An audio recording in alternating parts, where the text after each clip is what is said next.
Istighatha adalah meminta doa, menyampaikan hajat kepada selain Allah Subhanahu wa taala, seperti orang berbicara dengan patung, pohon, api, atau mungkin dia meramal nasibnya dengan ramalan bintang.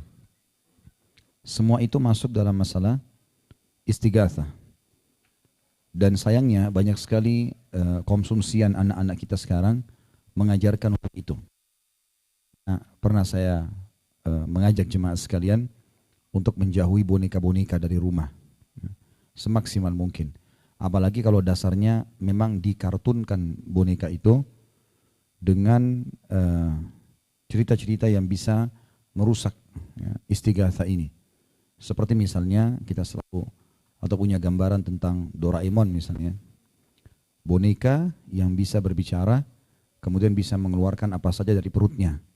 Sehingga anak yang megang atau pemilik boneka itu bisa minta tolong kepada dia. Walaupun dalam keadaan darurat. Mungkin kita orang dewasa menangkap itu, oh ini kartun, lucu, kreativitas, seni, apalah bahasanya. Tapi bagi anak-anak kita berbeda. Terlebih lagi kalau kita memang sengaja memberikan boneka Doraemon di kamarnya. Maka yang ditangkap sama dia apa? Seperti kartun itu. Mungkin kita tidak sadar pada saat dia mau tidur diajak bicara bonekanya. Mungkin dia minta sesuatu padanya. Maka ini masuk dalam masalah akidah. Dan banyak contoh-contoh yang lain tentunya. Bapak Ibu mungkin jauh lebih tahu dari saya. Banyak sekali jenis-jenis kartun-kartun yang harus kita jauhi dari anak-anak kita karena memang meminta tolong kepada selain Allah Subhanahu wa taala. Seperti yang banyak dikonsumsi hampir semua anak Indonesia mungkin tidak asing dengan kartun cerita anak Hindu yang dikenal dengan anak dewa ya. Itu selalu diputar dengan serial-serialnya.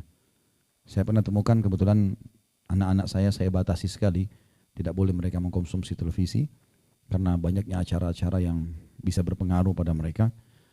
Satu waktu pernah TV menyala di rumah, mungkin habis mati lampu terus nyala gitu ya. Terus terlintaslah kartun itu. Anak kecil yang badannya berwarna biru gitu kan. Terus kemudian anak-anak saya duduk. Biasanya memang mereka tanya ke saya dulu, ini boleh atau enggak gitu. Maka pada saat itu mereka tanya. Saya duduk bersama mereka. Saya duduk kurang lebih 25 menit atau 30 menit menonton kartun itu. Karena saya ingin tahu isinya apa.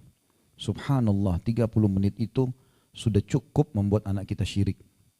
Luar biasa gitu. Jadi diceritakan pada saat itu dewa hujan sedang ngambek, marah dengan penduduk bumi sehingga dia tidak turunkan hujan. Dewa hujan ya, kita tahunya dalam Islam Allah Subhanahu wa taala yang menurunkan hujan, yang mempergantikan siang dan malam dan menciptakan apapun. Tapi ini digambarkan tidak, ada dewa dan digambarkan di situ dewa itu lagi duduk di singgasananya di atas awan, di sebelahnya ada dayang-dayangnya, kemudian ada seperti kerajaan, ada buah-buahan, dan dia lagi makan sambil dia mengatakan, saya sedang marah kepada penduduk bumi. Dan terus tiba-tiba kena hujan tidak turun-turun, si dewa kecil yang di bumi ini, lalu dia marah, kenapa manusia di bumi tidak dikasih air, lalu dia menantang dewa itu berantem.